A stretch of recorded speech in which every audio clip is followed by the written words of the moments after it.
title strings of the Cursed Empress premise, Elira Velacourt was known as the Crimson Witch, the tyrannical empress who burned her enemies alive and bathed in their blood, or so the stories said. Betrayed by her brother and executed before the eyes of the court. She dies laughing, knowing she was only a puppet in a grander scheme. But fate isn't finished with her. Elira awakens 5 years before her downfall, not as the empress, but as her younger self, newly engaged to the man who would ultimately betray her. This time, the strings are in her hands, armed with memories of the future and a newfound hunger for control. She sets out to tear down the empire's web of lies, one thread at a time, all while playing the part of the elegant, obedient lady they expect. Characters: Elira Velacourt, reborn Villainess, who hides her cunning behind a gentle smile. She's determined to reclaim her empire and punish those who used her. Prince Kellen Ravencourt, her former cold, calculating, but not quite as he seemed in her past life. Is he a traitor or a protector in disguise? Duke Lycian Dramir, mysterious noble who offers his support, but hides a dangerous secret. One that could either save Elira or destroy her all over again. Lady Mira Sullivan, Elira's former best friend turned enemy. But this time, Elira plays her like a harp. They called her the Crimson, which Elira Velacourt, Empress of the Arxian Empire, stood at the center of the grand throne room with iron shackles around her wrists and the cold eyes of the nobility upon her. Her once glorious crimson gown hung in tatters, stained with blood and ash, remnants of the final palace fire that had consumed her loyalists. Above her, the towering stained glass of the divine saints cast fractured light upon her face, making her look more specter than woman. Before her stood her younger brother, Emperor Lucien Velacourt, the new ruler the court had chosen. He held their father's ceremonial blade, not to knight her, but to behead her. His face was carved from ice. No emotion, no regret. She had ruled for 7 years. 7 long, bloody years, but she had never truly been in control. Every decree had been whispered into her ear by hidden tongues. Every betrayal she committed had been a thread wound tighter around her wrists. She had been a puppet empress, beautiful and terrifying, a spectacle to distract from the real monsters behind the curtain. As the sword rose, Elira did not plead. She did not curse. She only smiled, because now she understood. When the blade came down, there was no pain, only cold and the strange sensation of being unbound. Elira gasped awake, her body jolted upright, drenched in sweat, heart thundering in her chest. The scent of roses, not blood, clung to the air. Golden sunlight streamed through silked curtains. Her eyes darted around, searching for familiar signs of the palace dungeon, but found none. Instead, she was in her old chambers. The rosewood vanity, the lace canopy, the gown laid out on her bed, untouched by time. She staggered to the mirror and stared. The face that looked back was hers, but younger, softer. This wasn't a dream. It was a second life. The door burst open, and a maid rushed in, chattering cheerfully. It was her engagement day, she said. The crown prince was waiting in the rose garden. Everything had to be perfect. Elira felt the world tilt beneath her feet. Today was the day it all began. The day she was bound to Prince Kellen Ravencourt, the man who, in her first life, had stood by as she was destroyed. The man who might have loved her, or used her, just like the rest. But this time, she would not be used. She dressed without protest. She smiled when she was told to smile. But behind her golden eyes was a storm. She remembered the betrayals. She remembered who whispered in her ear. She remembered the fire, the blade, the lies. This time, Elira would write her own fate. Not as a puppet, not as a witch, but as the true master of the game. And the Empire would never see her coming. The royal rose garden was exactly as she remembered. Painfully beautiful. Red and ivory blossoms coiled around marble pillars, perfuming the air with a sweetness that once made her dizzy. Once she had loved this place.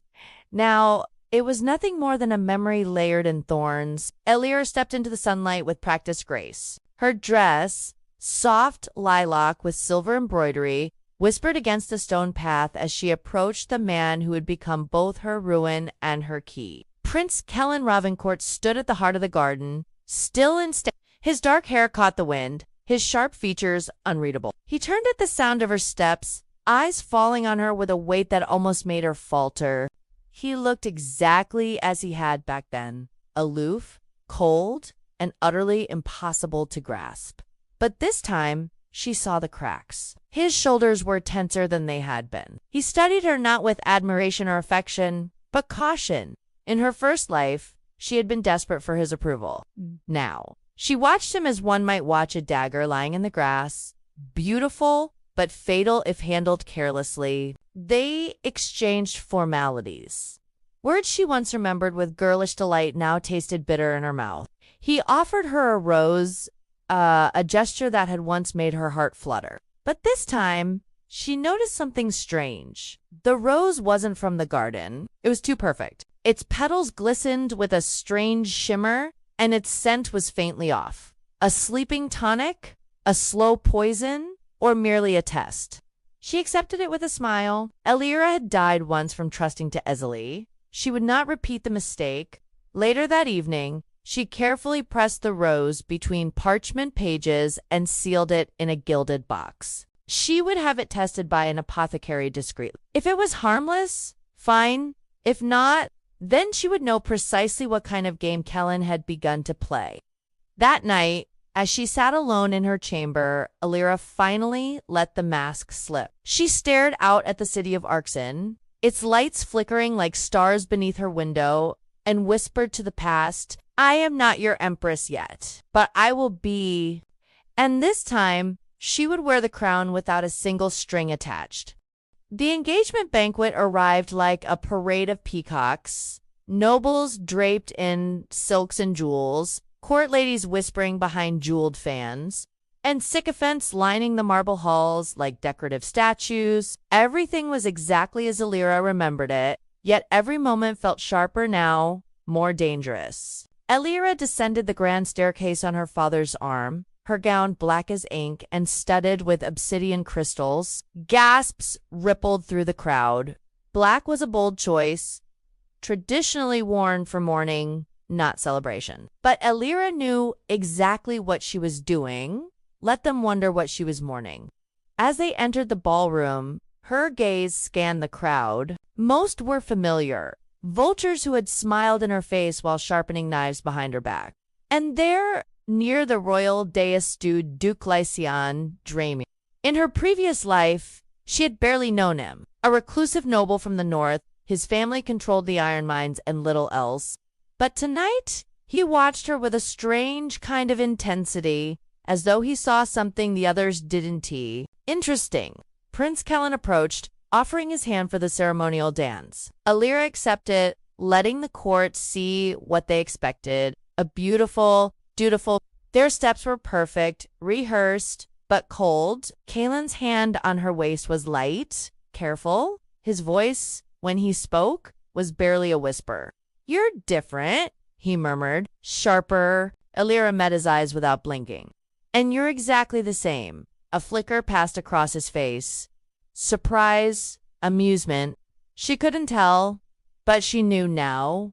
He felt the shift. Whether he knew the truth of her rebirth or merely sensed her new resolve didn't matter. She would keep him guessing. After the dance, as the court feasted and drank, Elira quietly withdrew to the balcony. The air was cooler there, scented with evening roses. She wasn't alone long. Duke Lycian joined her, offering no greeting, just silence. And then, "That was quite a performance," he said finally. Elira tilted her head. "I thought I was just being myself." He smiled, not kindly, but knowingly. "You weren't yourself before, not really, but now.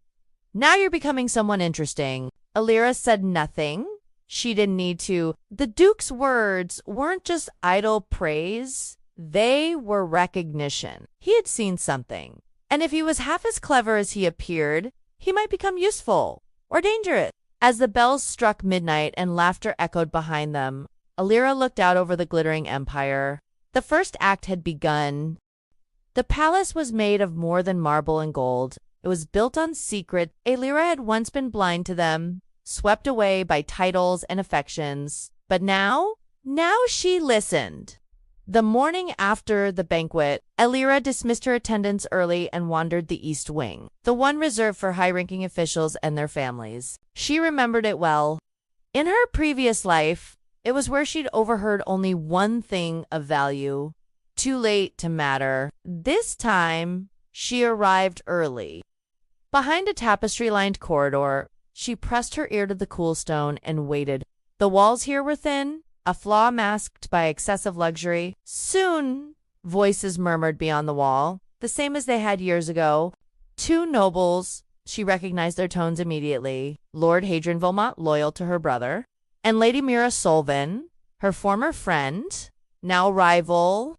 She's different, Mira said quietly. Venom beneath silk. Elira's playing a game, and she's learned new rules. She can play all she likes. Lord Hadrian replied, the puppet still dances on string. She just doesn't know who's holding them. Elira smiled. Oh, but she did. The conversation shifted to the Rose Ministry, a quiet, minor faction in court politics. But Elira's memories sparked. The Rose Ministry had seemed meaningless in her past life, until it revealed itself as a shadow network loyal to Lucien, her brother. They had funneled information, planted spies, poisoned dissenters, and she had never seen it coming. Until now, she needed allies. Power alone wouldn't save her. She needed watchers, whisperers, shields in silk, and she had someone in mind. That afternoon, Elira penned a letter sealed with her personal crest. One few would dare refuse. It was addressed to Duchess Marianne Elstrand, widow of a fallen war hero, matron of scandalous rumors, and head of the Velvet Court, an unofficial circle of noblewomen far more dangerous than they appeared. In her first life, Elira had ignored them. Now, she would court them. That evening, she burned the rose Kellen had given her. It had tested clean of poison, but not of intent. Whatever message he had meant to send, she returned it in ash and smoke. No more masks, no more flowers, only fire. The letter had been received. 3 days later, a midnight carriage, unmarked and velvet-dripped, arrived outside Elira's estate. No escort, no crest, only shadows and silence. Elira stepped inside, alone, wrapped in a cloak of midnight blue. She wasn't afraid. The Velvet Court didn't waste time on threats. If they invited you, it meant you were worth watching. The carriage traveled deeper into the city than Elira expected. Not to a palace, but to an abandoned theater in the lower noble district. The irony wasn't lost on her. A stage for actresses and scandals now served as the meeting ground for the Empire's most powerful women. Inside, the scent of perfume and old incense hung heavy in the air. Velvet curtains had been drawn to form a circle, and seated within were 6 women, all elegantly dressed, all dangerous. At the center sat Duchess Marianne Elstrand, silver-haired, fox-eyed, with a wineglass in hand and a smile like a knife. Elira Velacourt, we were wondering how long it would take you to wake up. Elira didn't sit. She stood before them, poised and calm, like an empress before her court. I'm not here for games, she said. Marianne raised a brow. Oh, then you've come to the wrong theater. I'm here, Elira said, because I know what's coming. The Rose Ministry grows bolder. My brother is not content with a throne. He wants the world.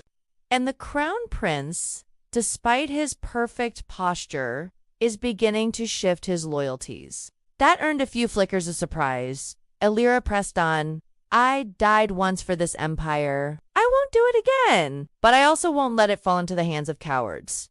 She paused, then smiled faintly. I think we can help each other. Silence. Then Marianne leaned back and laughed. Not cruelly, but with genuine delight. Well, she said it's about time someone with a spine walked into this room. Welcome, dear. You're not a puppet anymore. By dawn, Elira had secured what she needed: information. The Velvet Court's network rivaled even the Rose Ministry's. Spies in noble households, blackmail and ministers, coded messages passed in embroidery and now she had eyes and ears. But more than that, she had begun to become what they feared. Not a puppet, not a pawn, not even a queen, a player. Elira began watching Kellen more closely, not as a girl in love, but as a strategist studying a blade's edge. Though the court still whispered of their upcoming union with delight, she noticed how often Kellen disappeared from official events, how he avoided lingering near Lucien, and how his eyes scanned the room like a man expecting betrayal. He wasn't just a prince, he was hiding something. And Elira intended to find out what. With the help of the Velvet Court, she arranged for her maid to accidentally spill wine on one of the prince's attendants, a quiet man known to follow Kellen like a shadow. In the scuffle, a small, rune-marked scroll fell from the man's sleeve. Elira confiscated it under the guise of royal protocol. What she found inside made her blood still. It wasn't a love letter or an order. It was a coded report detailing troop movements near the northern border. They spoke of unrest in the hidden provinces, of containment, of loyalists returning from exile. None of this had ever been made public. And Kellen had hidden it. Elira knew the Empire's history better than most. Decades ago, her grandfather had crushed a rebellion in the north, and its survivors had vanished into the mountains. Now, someone or some faction was watching them again. Had Kellen been assigned to spy on them, or was he siding with them? That night, Elira confronted him indirectly. At a royal garden luncheon, with courtiers fluttering around them like moths to flame, she handed him the scroll, folded and sealed in rose wax. Kellen's face revealed nothing. "I found this in your shadow's pocket," she said, smiling like a rose with thorns. "Thought you might want it back." He took it calmly but said nothing. Not a word of thanks, not a denial, just a single glance, sharp, calculated, and a whisper as he turned to go, "You're playing a dangerous game." She smiled, watching his retreating figure. "So are you, Your Highness." The balance was shifting. Kellen wasn't the steady, untouchable crown prince anymore. He had secrets, possibly alliances beyond the palace. And if he wasn't careful, he might find himself answering to the one woman who no longer feared the strings. Elira had avoided Lucien since her return, not out of fear, but because she knew what kind of game he played. Her younger brother had been the darling of the court, the golden child, praised for his wisdom and patience, but underneath the charm was something twisted. He didn't desire the throne because he wanted to rule. He desired it because he wanted to break those who once looked down on him.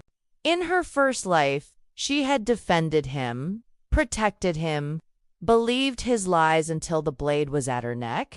That mistake would not be repeated. So when an invitation came, handwritten in gold ink, sealed with his royal crest, she accepted. It was time to see the monster up close. The private audience chamber was smaller than the throne room, draped in rich navy tapestries, and lit only by golden candlelight. Lucien waited by the window, dressed not in his imperial robes, but in a casual black tunic, sipping wine. "Dearest sister," he greeted smoothly. "You've been busy." Elira approached slowly. "So, have you—" He smiled, slow and dangerous. "You're different. They say you've grown thorns. Is that what they say?" She kept her tone even. Lucien set down his cup. "It's not a bad thing. Thorns protect the flower, but they also draw blood, Elira. Be careful where you point them." Elira stepped closer. "Did you forget I already bled for this empire once? This time, it will bleed for me if it must." For a flicker of a moment, his mask slipped. Not fear, but intrigue. Lucien liked control. He liked chaos too, but only when he started the fire. Now, he wasn't sure if the spark belonged to him anymore. They spoke of innocuous things after that. Palace renovations, wedding dates, court politics, but beneath every word was a threat. A dance of knives without ever touching steel. And then, as Elira turned to leave, Lucien said one final thing. "The crown prince is hiding something from you." She paused, but did not turn back. I know, she replied coldly. And she left him standing there in his golden tower, wine still in hand, no longer sure if he had a leash on her anymore. That night, Elira stood alone at her balcony, eyes fixed on the stars. The empire below glittered like a serpent's scales, beautiful, cold, and full of venom. She had seen the strings that bound her in her first life. Now, she would find the hands that pulled them and cut them all. The snow came early that year, just a light dusting, barely enough to coat the palace roofs. But Elira felt it as a sign change was coming, and with it, something long buried beneath silence. A messenger arrived before dawn. Not one of hers, nor Kellen's. He was bruised, half frozen, and terrified. He carried no crest, only a scroll sealed in wax shaped like a broken fang. Elira's hands trembled slightly as she took it. That symbol didn't exist in the current court, but she remembered it. It belonged to the exiled House Aravan banished after the Northern Rebellion. Officially, they had been executed. Quietly, rumors said one branch had survived, hidden in the mountain cities, waiting for a chance to return. Elira broke the seal. The letter was brief, written in Old Northern dialect, a script banned in most of the empire. It spoke of unrest, a leader cloaked in shadows gathering forces across the tundra, and one line underlined in deep red ink. He knows the truth about your death. Elira read that line 3 times, heart-hammering, the truth about her death. In her past life, she had been executed by the Crown Prince's order, officially for treason. Unofficially, the charges had been false, but she had never known who started the accusations. She had assumed it was Lucienne. What if it wasn't? What if it had come from the north? Or worse, from someone who knew the truth of her rebirth? She burned the letter. There were too many eyes now, too many moving pieces, but the name at the bottom remained seared in her memory. General Solron Erebon, a ghost from a lost war, a rebel thought dead, and perhaps a man who knew more about her fate than anyone else alive. That evening, she wrote only one letter, coded, untraceable, and sent it through the Velvet Court's underground channels. It read, "If Solron Erebon is alive, I must meet him. Find him quietly before Kellen or Lucian does." She sealed it. No crest, no name. Just one instruction. Deliver it to the Ice Widow. The war was stirring again, this time not with swords, but with secrets. And Elira was no longer caught in the middle. She was walking directly into the fire.